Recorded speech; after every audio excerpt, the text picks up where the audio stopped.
Question number 13559, Minister for Industries.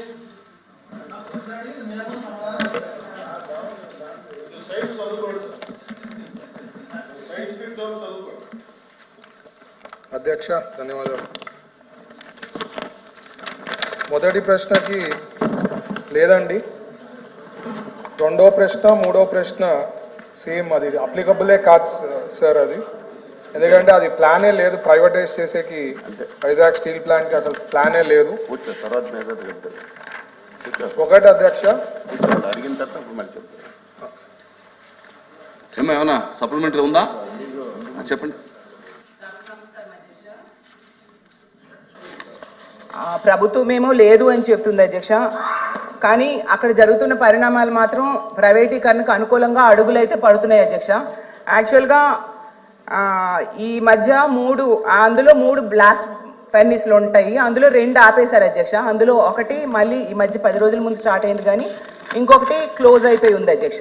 అలాగే 4 నెలలుగా contract కార్మికులకు జీతాలు ఇవ్వట్లేదు అధ్యక్ష. 4500 మందిని తొలగించడానికి కూడా మన ప్రతిపాదన పెడితే వాళ్ళు పెద్ద యాజిటేషన్ చేస్తే మళ్ళీ ఆపారు అధ్యక్ష. ఇవన్నీ కూడా మరి ప్రైవేటీకరణకు అడుగులే అధ్యక్ష. ఇంకో విషయం ఏంటంటే, ప్లాంట్ ఖాతాలో డబ్బులు ఉన్నాయి అధ్యక్ష, ఉన్నా కూడా గత నెలలో రెగ్యులర్ ఉద్యోగులకేమో 50% జీతం ఇచ్చారు, ఈ నెలలో అయితే కేవలం 35% జీతం ఇచ్చారు అధ్యక్ష. అలాగే అలవెన్సులు కూడా కోత విధించేస్తున్నారు. 500 మందికేమో డిప్యుటేషన్ మీద నాగర్నాథ్ స్టీల్ ప్లాంట్కి పంపించడానికి ప్రతిపాదనలు చేశారు అధ్యక్ష. అలాగే 2500 మందికి పెర్మనెంట్ కార్మికులకేమో విఆర్ఎస్ ఇచ్చేయడానికి ప్లాన్ చేస్తున్నారు అధ్యక్ష. అలాగే వాళ్ళు కోరుకుంటున్నారు అధ్యక్ష, ఇది సెయిల్లో విలీనం చేయాలి అని. మరి ప్రైవేటైజేషన్కి అడుగులు వేయకపోతే సెయిల్లో ఎందుకు అధ్యక్ష వీళ్ళు విలీనం చేయట్లేదు? అలాగే తీసుకుంటే 1500 కోట్ల ఆర్థిక సహాయం ఇస్తే చక్కగా రన్ చేసుకుంటామని చెప్తున్నారు అధ్యక్ష స్టీల్ ప్లాంట్ కార్మికులు. అలాగే పెట్టుబడుల ఉపసంహరణ నిర్ణయాన్ని వెనక్కి తీసుకుంటున్నామని కేంద్రంతో ఏమైనా అనౌన్స్మెంట్ చేయిస్తే అప్పుడు నమ్ముతారు అధ్యక్ష. మరి వాళ్ళు 1300 రోజులుగా దీని మీద యాజిటేషన్ చేస్తున్నారు అధ్యక్ష. యాక్చువల్గా ఎన్నికల టైంలో చంద్రబాబు నాయుడు గారు, పవన్ కళ్యాణ్ గారు ప్రజలకైతే హామీ ఇచ్చారు అధ్యక్ష, మా ప్రైవేటీకరణ ఆపుతామనేసి. స్టీల్ ప్లాంట్ అనేది అసలు ఒక్క ఉత్తరాంధ్ర కాదు అధ్యక్ష, స్టేట్ మొత్తానికి, ఆంధ్రప్రదేశ్ రాష్ట్రానికి ఒక సెంటిమెంట్ అధ్యక్ష. అసలు దీనికోసము 32 మంది ప్రాణత్యాగాలు చేశారు అధ్యక్ష. నేను అడుగుతున్నాను, సరే వీళ్ళు లేదు అని చెప్తున్నారు, మరి లేదు అన్నప్పుడు ఈ 1500 కోట్ల ఆర్థిక సహాయం కోసం కేంద్రం దగ్గర ఏమైనా ప్రతిపాదన పెట్టారని అడుగుతున్నాను అధ్యక్ష. ఎందుకంటే కర్ణాటకలో తీసుకుంటే కుమారస్వామి గారు భద్రావతి స్టీల్ ప్లాంట్కి ఏమో 30,000 కోట్లు తెచ్చుకున్నారు అధ్యక్ష. 2 ఎంపీలే ఉన్నారు, మనకి 31 మంది ఎంపీలు ఉన్నారు. కూటమి ప్రభుత్వం కేంద్రంలో కూడా ఉంది అధ్యక్ష. సో ఇది ప్రైవేటీకరణ దిశగా జరుగుతున్న అడుగులను ఆపాల్సిన బాధ్యత ఈ ప్రభుత్వం మీద అయితే ఉంది అధ్యక్ష. అలాగే వైజాగ్ స్టీల్ ప్లాంట్తో పాటు ఛత్తీస్గఢ్ స్టీల్ ప్లాంట్కి కూడా కేంద్రం ప్రతిపాదించింది, కానీ ఎన్నికల టైంలో ఆపేశారు అధ్యక్ష. మన స్టీల్ ప్లాంట్కి మాత్రం అవేం ఆపట్లేదు. అసలు kacontract కార్మికులు కుటుంబ సభ్యులు వాళ్ళకి జీతాలు ఇవ్వకపోవడం వలన చిన్న బడ్డీ కొట్లు నడుపుకుంటూ బ్రతుకుతున్నారు అధ్యక్ష. కాబట్టి అసలు మన ప్రభుత్వం, ఈ కూటమి ప్రభుత్వం, సీఎం గారు ఏమైనా లేదా డిప్యూటీ సీఎం గారైనా ప్రధానమంత్రి గారితో మాట్లాడారా ప్రైవేటీకరణ ఆపమని? లేదంటే అలాంటి ప్రతిపాదన ఏమైనా పెట్టారా లేదని అడుగుతున్నాం అధ్యక్ష. వెంకటేశ్వరరావు. అధ్యక్ష, ఇక్కడ మేము చెప్పదలిచింది ఏమంటే, గత ప్రభుత్వ కాలం, ఈ ప్రభుత్వ కాలం చాలా కాలం నుంచి విశాఖ ఉక్కుని ప్రైవేటీకరణ చేయొద్దు అని ఆందోళన చేస్తున్నారు. ఆందోళన చేస్తున్న కార్మికులతో గత ముఖ్యమంత్రి దగ్గరికి వెళ్తే భూములు అమ్మేసి అప్పులు తీర్చుకోండి అని చెప్పి ఆయన కార్మిక సంఘాలకు సలహా ఇచ్చారు. ఇప్పుడేమో ఆనాడు ప్రతిపక్షంగా ఉన్నటువంటి టీడీపీ కానీ, ఇప్పుడు అధికారంలోకి వచ్చినటువంటి కూటమి కానీ దీని మీద స్పష్టత ఇవ్వాలని చెప్పి మేము కోరుతున్నాం. అటు కేంద్రం, పాలకపక్షం, ప్రతిపక్షం అందరూ కలిసి విశాఖ ఉక్కుని అమ్మేస్తారా? ఇలా అమ్మేస్తే కొత్త ప్రాజెక్టు గురించి మనం మాట్లాడబోయేందుకు కడపలో పెట్టండి, అక్కడ పెట్టండి, ఎక్కడ పెట్టండి మాట్లాడుకోవడం సార్. ఉన్నదాన్ని నిలబెట్టుకోవాలి కదా. అందువల్ల స్పష్టత ఇవ్వాలని చెప్పి చెప్తున్నాం. Okay Lakshman Rao sir. Please, important issue కదా, స్టేట్కి ఇంపార్టెంట్ ఇష్యూ, ఎందుకు కామెంట్లు? అధ్యక్ష,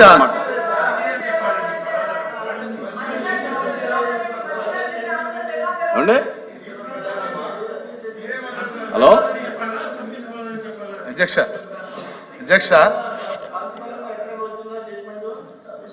విశాఖ ఉక్కు కర్మాగారం గురించి రాష్ట్ర ప్రభుత్వ విధానం ఏమిటనేది స్పష్టం చేయాలని కోరుతున్నాను.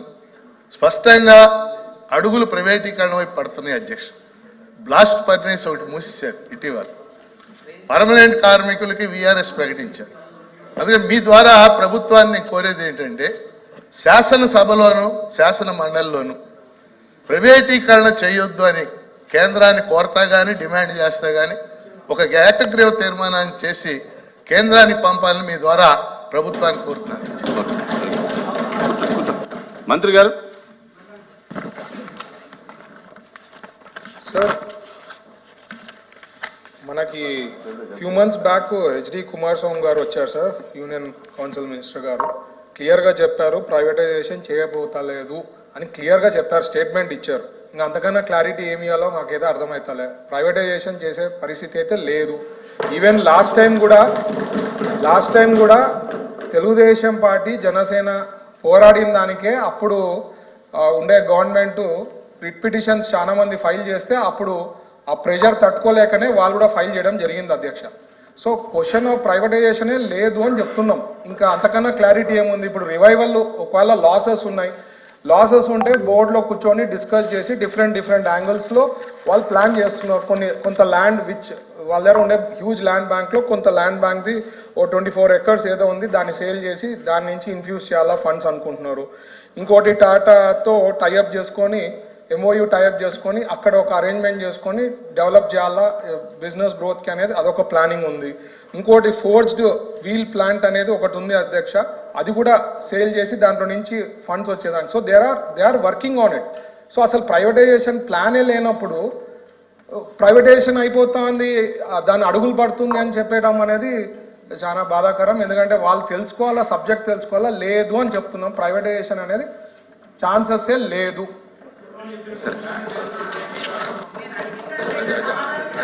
వన్ మినిట్, మళ్ళీ అడిగారు మంత్రి మీరు మళ్ళీ అడిగిరు కానీ మీరు అధ్యక్ష, మీకు సప్లిమెంటరీ మళ్ళీ అడిగారు.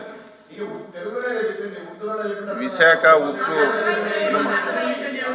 లేదు అధ్యక్ష, విశాఖ ఉక్కు ఆంధ్రుల హక్కు అని చెప్పి ఇదేదో మన రాష్ట్రం కాదు అధ్యక్ష, ఉమ్మడి ఆంధ్రప్రదేశ్ రాష్ట్రంలో అన్ని ప్రాంతాలు పోరాటం చేసి సాధించుకున్నటువంటిది విశాఖ ఉక్కు అధ్యక్ష. ఇది అప్పుడప్పుడు లాభాలు వస్తుంటాయి, నష్టాలు వస్తుంటాయి, కానీ కంటిన్యూ అవుతుంది అధ్యక్ష. 1998వ సంవత్సరంలో కూడా ఇదే విధంగా లాస్ వచ్చేటప్పుడు ప్రైవేటైజేషన్ చేస్తామని చెప్పి ఒక ప్రతిపాదన వచ్చేటప్పుడు ఆ రోజు ముఖ్యమంత్రి చంద్రబాబు నాయకత్వంలో తెలుగుదేశం పార్టీ ప్రధానమంత్రి వాజ్పేయి గారి దగ్గరికి వెళ్ళి 1200 కోట్ల రూపాయలు గ్రాంట్ తీసుకొచ్చి ఆ రోజు కూడా ప్రైవేటైజేషన్ ఆపినటువంటి పార్టీ నాయకుడు చంద్రబాబు నాయుడు అని నేను ఘంటాబద్ధంగా చెప్పదలిచాను. అయితే మళ్ళీ తెలియాలి చెప్తారా అధ్యక్ష, మీరు చెప్తారా? అయితే మళ్ళీ కూర్చోండి, ఇంటర్వ్యూ అవుతారు. మళ్ళీ ఇది విమర్శ కాదు. మళ్ళీ మొన్న 2019లో వైసీపీ ప్రభుత్వం అధికారంలోకి వచ్చిన తర్వాత ఈ ప్రతిపాదన వచ్చింది అధ్యక్ష. ఈ ప్రతిపాదన వచ్చేటప్పుడు ఆనాటి ముఖ్యమంత్రి గారు నాయకత్వం వహించి దీన్ని ఆపవలసినటువంటి బాధ్యత తీసుకోవాలి. 300 రోజులైంది, కార్మికులందరూ కూడా అక్కడ దీక్షలు చేస్తున్నారు.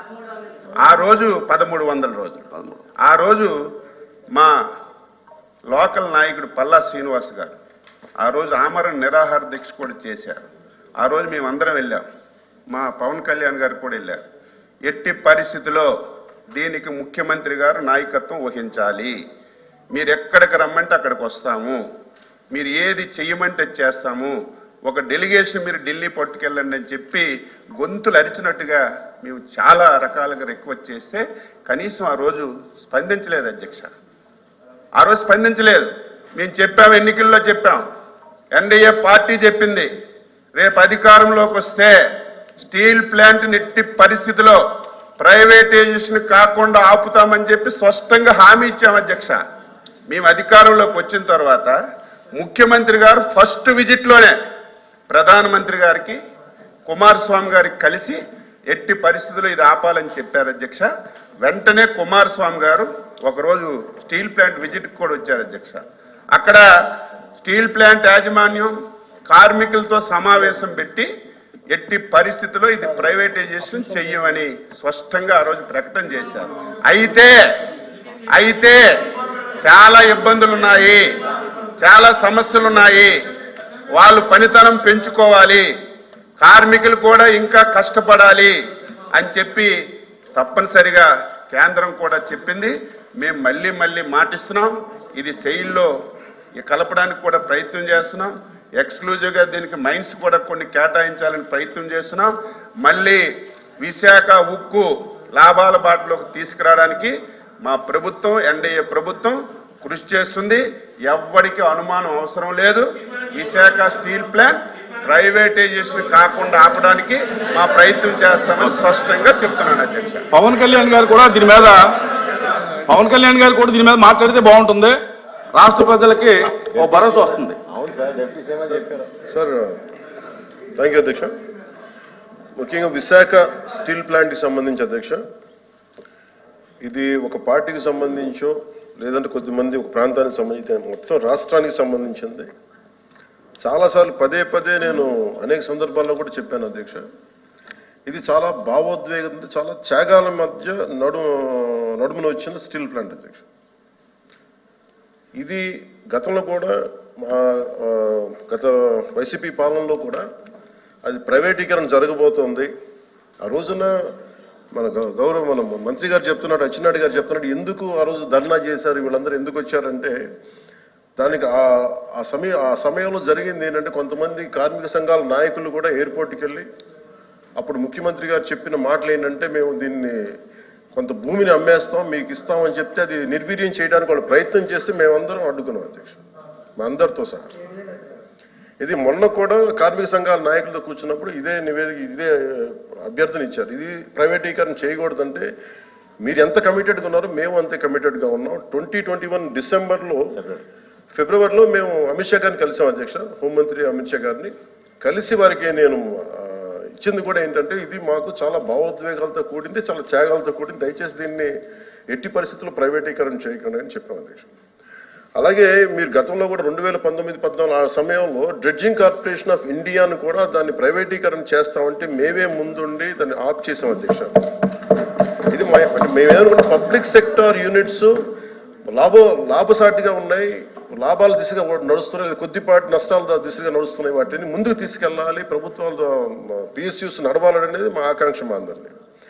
When it comes to Vizag Steel Plant, we are extremely committed not to privatize. ఇది మా అందరి కమిట్మెంట్ అధ్యక్ష.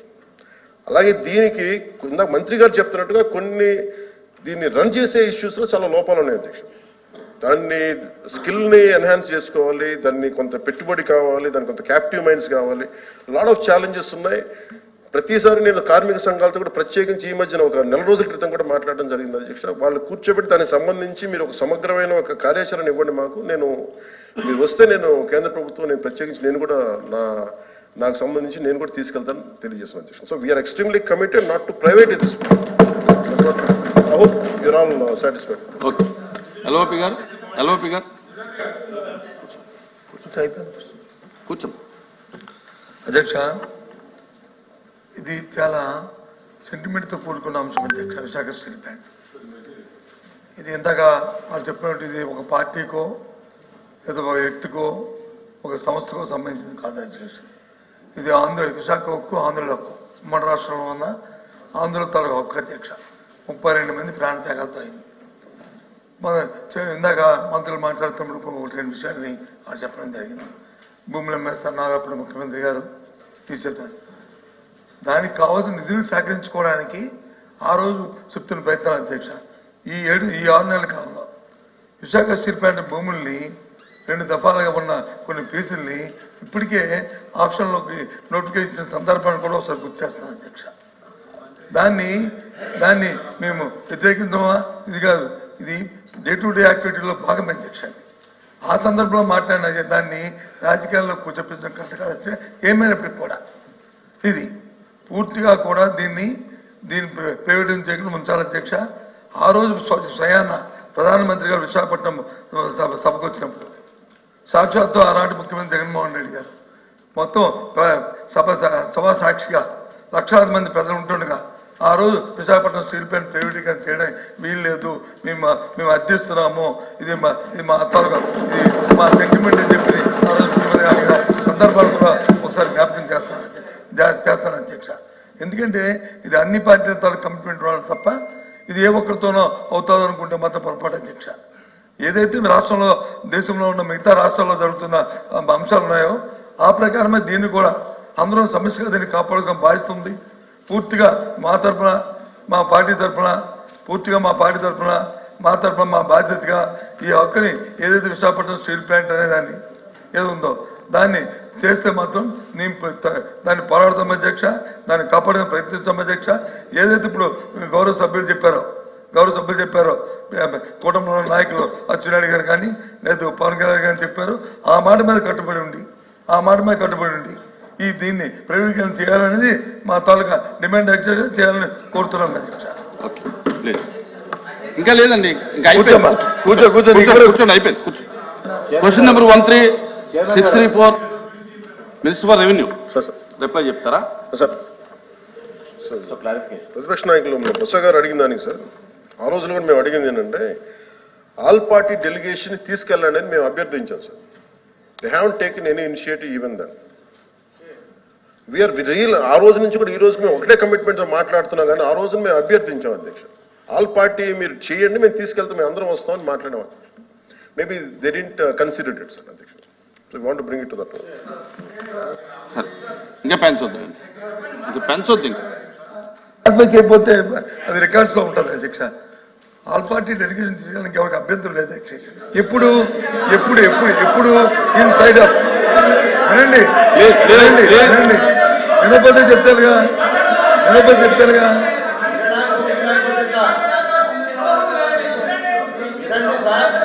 వినండి దయచేసి వినండి. రామారావు గారు వినండి. వినటానికి అభ్యంతరం ఏముంది? ఆ రోజున్న ప్రభుత్వానికి ఆపే శక్తి లేకపోయినప్పుడు ఆల్ పార్టీ డెలిగేషన్ రావాలని మాకు ఆ శక్తి ఉంది. అది ఉంది కాబట్టి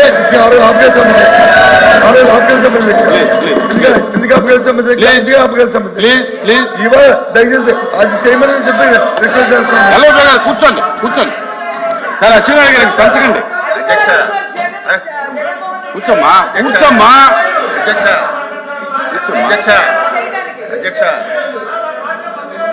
ఆ రోజు కనుక నిజంగా మనసు త్రికరణ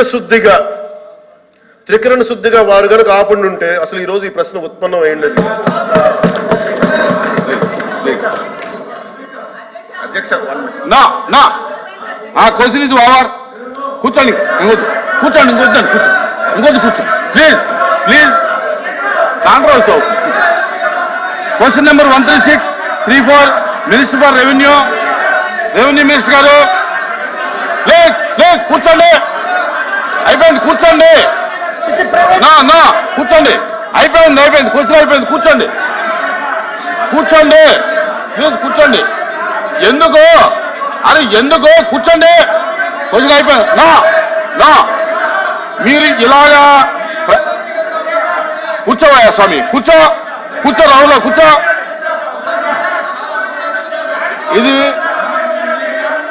ఇది బ్యాడ్ ప్రాక్టీసు. ఇది బ్యాడ్ ప్రాక్టీసు.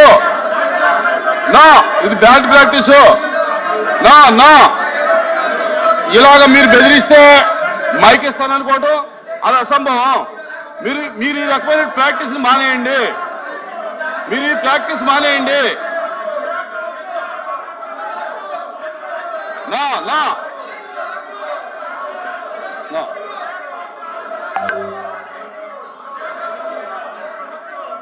ఎవరు లేదు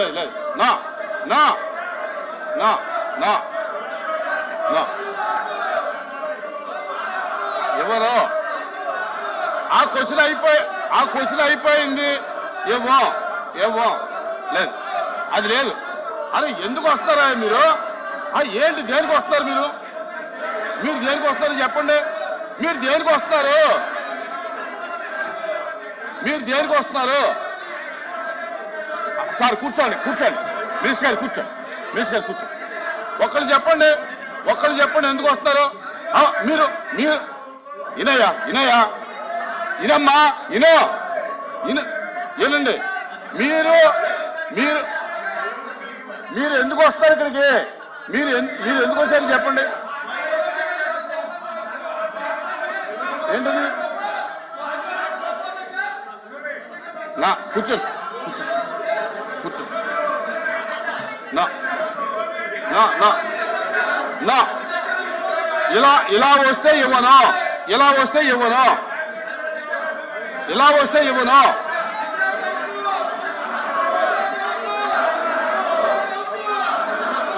ఇలా వస్తే ఇవ్వను, మైక్ ఇవ్వను. ఇలా వస్తే ఇలాగ మీరు ఈ ప్రాక్టీస్, ఇటువంటి ప్రాక్టీస్ చేస్తే నేను ఒప్పుకోను.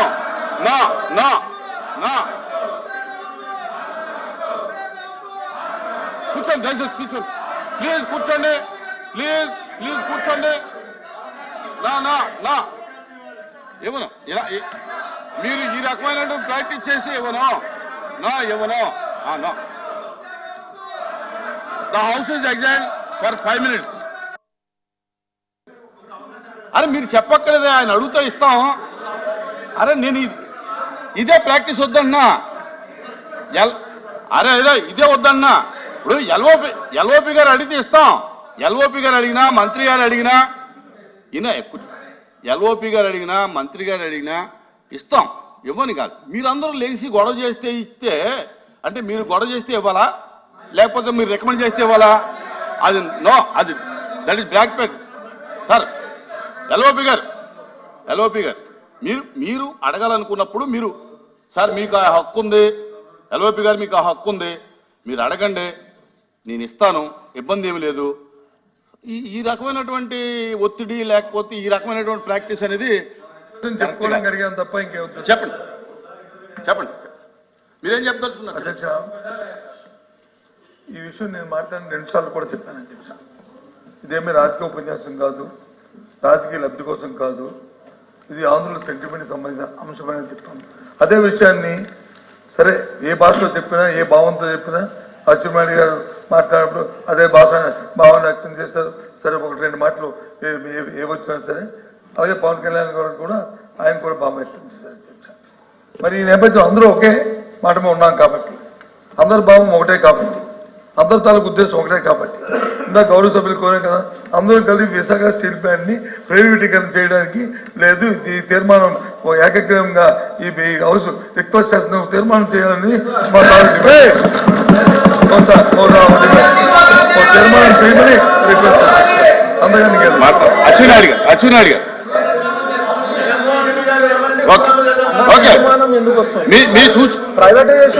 మీరు చూసి చేశారు. ఆ మాటకు కట్టుబడి మీరు కానీ ఎవరు కానీ కుటుంబం కానీ లేకపోతే ఉన్న థర్డ్ పార్టీ ఇక్కడ ఉన్న మెంబర్స్ కానీ మనం అందరూ కలిసి విశాఖపట్నం స్టీల్ ప్లాంట్ ని ఇప్పుడున్న స్థాయిలో ప్రభుత్వ సంస్థగా కొనసాగాలనేది ఒక తీర్మానం చేయమని మా డిమాండ్ అధ్యక్ష. ఎక్కడ ఇబ్బంది అయిపోయిందా అధ్యక్ష? మినిస్టర్ గారు అయిపోయిందా? చెప్పండి. ఒక ఇష్యూ మీద వాకౌట్ చేసిన తర్వాత మళ్ళీ అదే ఇష్యూని రైట్ చేసేటువంటి సాంప్రదాయం లేదు. వాకౌట్ ఎవరు చేశారు? వాకౌట్ జరగలేదు. అధ్యక్ష, సభను వాయిదా వేయడం జరిగింది తప్ప వాకౌట్ చేయలేదు. వన్ సబ్మిషన్, మీరు వాయిదా వేశారు అదే ఇష్యూ మీద. వాయిదా దేనికి వేశారు అధ్యక్ష? వాయిదా ఎంచేతంటే వాడు వచ్చి వెళ్ళలో ఉన్నారు కాబట్టి దాన్ని ఖండం చేయడానికి మీరు వేశారు. వేసిన తర్వాత వాయిదా పడింది, మళ్ళీ వచ్చారు, మళ్ళీ రెడ్డి వచ్చి మొదలెట్టన్నట్టుగా మళ్ళీ మొదలెడితే ఇది ఎప్పుడు ఎండ్ అవుతుంది అధ్యక్ష? రెండో ఇష్యూ అధ్యక్ష, ఏదైతే ఉందో వాళ్ళ అధికారంలో ఉన్నప్పుడేమో ఒక పాలసీ, అధికారంలో లేనప్పుడు ఒక పాలసీ.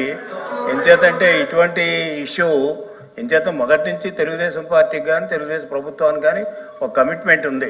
ఆనాడు కూడా ప్రైవేటైజ్ చేస్తానంటే ప్రైవేటైజ్ చేయడానికి ఒప్పుకోలేదు వాజ్పేయి గారు ప్రధానమంత్రిగా ఉన్నప్పుడు. ఈ రోజు కూడా చంద్రబాబు నాయుడు గారు ఒప్పుకోలేదు, మా పార్టీ ఒప్పుకోలేదు, కూటమి కూడా ఒప్పుకోలేదు.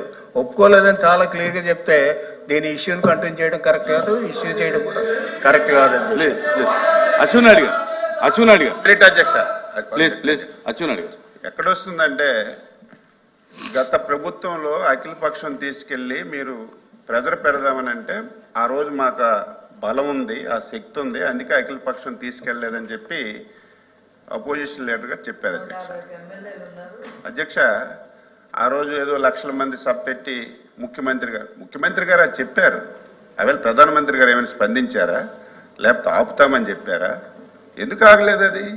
మేము ఆ రోజు మీకు శక్తి ఉన్నా లేకపోయినా సరే మేము కూడా మీకు సపోర్ట్ చేస్తాము. ఇది ఆంధ్రుల మనోభావాలకి చాలా ఇంపార్టెంట్ ఇష్యూ. చాలా మంది ప్రాణత్యాగాలు చేశారు, దీన్ని విడిచిపెట్టడానికి వీలు లేదని చెప్పి చాలా రిక్వెస్టులు చేశాం అధ్యక్ష. ఇంకా దీని లోనికి పోతే చాలా వస్తాయి, అవన్నీ పక్కన పెట్టండి. దీనికి అధ్యక్ష, దీనికి తీర్మానం ఎప్పుడు అవసరం ఉంటుంది? తీర్మానం ఎప్పుడు అవసరం అవుతుంది? ఆ ప్రయత్నం ఏదైనా జరిగింది. ఎట్టి పరిస్థితిలో విశాఖపట్నం స్టీల్ ప్లాంట్ ప్రైవేటైజేషన్ జరగదు. దానికి చంద్రబాబు నాయకత్వంలో పవన్ కళ్యాణ్ గారు ఎన్డీఏ ప్రభుత్వం కట్టుబడి ఉంది. దాన్ని మళ్ళీ రివైవ్ చేయడానికి, మళ్ళీ విశాఖపట్నం స్టీల్ ప్లాంట్ అభివృద్ధిలోకి రావడానికి, లాభాల్లో రావడానికి ఇంటర్నల్ గా వాళ్ళు పనిచేసుకోవాలి. అక్కడ ఉన్నటువంటి ఏవైతే సంఘాలు ఉన్నాయో వారు సహకరించాలి. ఎక్కడ ఇంటర్ఫీర్ అవ్వాలి అక్కడ అయ్యి కేంద్ర ప్రభుత్వం నుంచి కూడా మేము దానికి సహకారం అందించడానికి సిద్ధంగా ఉన్నాం. మీరు తీర్మానాలు చేయవలసిన అవసరం లేదు, మేము కట్టుబడి ఉన్నామని చెప్పి మీ ద్వారా ఈ రాష్ట్ర ప్రజలకి, స్టీల్ ప్లాంట్ కార్మికులకి అందరికీ తెలియజేస్తున్నాం. Okay please.